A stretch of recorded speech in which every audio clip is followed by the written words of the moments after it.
নমস্কার, আপনারা দেখছেন সময় কলকাতা। খেলা হবে নিয়ে আমি পৃথা রয়েছি আপনাদের সঙ্গে। এখন চোখ রাখবো খেলার খবরে। গ্লাসগোয় শুরু হচ্ছে 2026 কমনওয়েলথ গেমস। তবে একাধিক জনপ্রিয় ইভেন্ট বাদ পড়ায় ভারতের সামনে কঠিন চ্যালেঞ্জ অপেক্ষা করছে। কুস্তি, ব্যাডমিন্টন, শুটিং, হকি ও টেবিল টেনিস না থাকায় আগের আসরের মতো পদক জয়ের সম্ভাবনা অনেকটাই কমেছে। এবার ভারতের সবচেয়ে বড় ভরসা অ্যাথলেটিক্স, বক্সিং এবং ভারোত্তোলন। জ্যাভলিনে নীরজ চোপড়ার দিকে যেমন সবার নজর, তেমনি ভারোত্তোলনে মীরাবাই চানুর কাছ থেকে বড় সাফল্যের প্রত্যাশা রয়েছে। মহিলা বক্সিংয়েও লেভলিনা বরগোহাঁই সহ একাধিক তারকার উপর ভরসা রাখছে ভারত। লন বল ও জুডোতেও পদক জয়ের আশা রয়েছে। আগের আসরের সাফল্য ধরে রাখাই এবার ভারতীয় দলের সবচেয়ে বড় লক্ষ্য।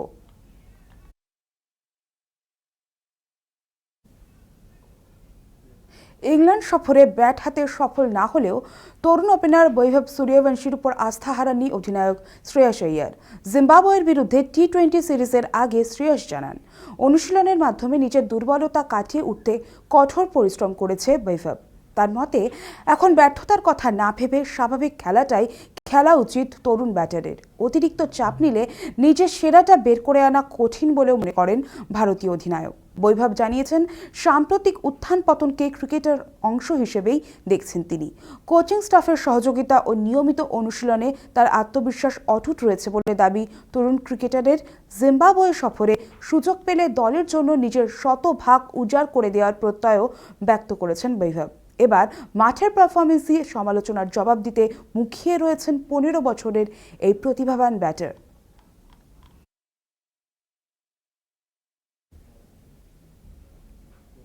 পাকিস্তান ক্রিকেটারদের ফিল্ডিংয়ের মান উন্নত করতে অভিনব উদ্যোগ নিল পাকিস্তান ক্রিকেট বোর্ড অর্থাৎ পিসিবি। লাহোরের ন্যাশনাল ক্রিকেট একাডেমিতে দীর্ঘমেয়াদী ক্যাম্পে থাকা ক্রিকেটারদের একদিন অন্তর 40 মিনিট করে প্যাডেল খেলা বাধ্যতামূলক করা হয়েছে। বোর্ডের দাবি, এতে রিফ্লেক্স, গতি, ফিটনেস এবং ক্যাচ নেওয়ার দক্ষতা উল্লেখযোগ্যভাবে বাড়বে। পিসিবির হাই পারফরমেন্স বিভাগের প্রধান আকিব জাভেদের উদ্যোগেই চালু হচ্ছে এই নতুন নিয়ম। ক্রিকেটারদের সুবিধার জন্য একাডেমিতে তৈরি করা হয়েছে বিশেষ প্যাডেল কোর্টও।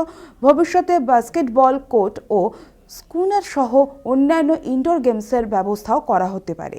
এর আগে আধুনিক প্রশিক্ষণের অংশ হিসেবে একাডেমিতে এআই চালিত বোলিং মেশিনও চালু করেছে পিসিবি। ক্রিকেটীয় দক্ষতার পাশাপাশি সার্বিক ফিটনেস উন্নয়নের লক্ষ্যে এই নতুন প্রশিক্ষণ পদ্ধতি জোর দিচ্ছে পাকিস্তান ক্রিকেট বোর্ড।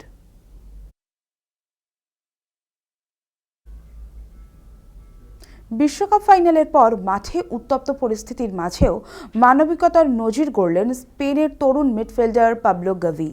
ম্যাচ শেষে আর্জেন্টিনার লিয়ান্ড্রো পারেদেসের ধাক্কায় মাটিতে পড়লেও তার শাস্তি চান না স্প্যানিশ ফুটবলার।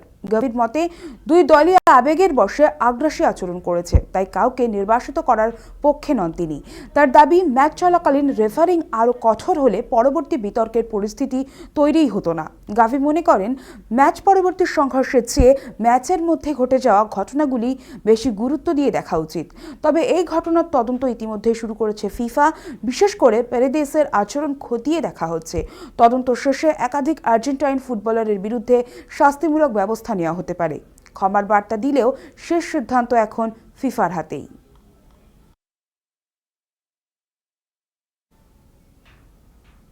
বিশ্বকাপ শেষ হতেই নতুন বিতর্কে জড়ালো আর্জেন্টিনা ফুটবল সংস্থা। কোটি কোটি ডলারের আর্থিক অনিয়মের অভিযোগে সংস্থার সভাপতি ক্লদিও তাপিয়াকে বিমানবন্দরে জিজ্ঞাসাবাদ করেছে এফবিআই বলে সূত্রের খবর। তার সঙ্গে কোষাধ্যক্ষ পাবলো তোভেগিনোকেও প্রশ্নের মুখে পড়তে হয়েছে। অভিযোগ, মার্কিন ব্যাংকের মাধ্যমে বিপুল অঙ্কের অর্থ লেনদেন হয়েছে, যা নিয়ে তদন্ত শুরু করেছে মার্কিন গোয়েন্দা সংস্থা। তবে আর্জেন্টিনা ফুটবল সংস্থা সমস্ত অভিযোগ অস্বীকার করেছে। তাদের দাবি, তাপিয়া বা অন্য কোনো কর্মকর্তাকে আদালত আনুষ্ঠানিকভাবে অভিযুক্ত করেনি। ফাইনালের হতাশার মধ্যেই এই নতুন বিতর্কে আর্জেন্টিনা ফুটবল মহলে শুরু হয়েছে জোর চর্চা।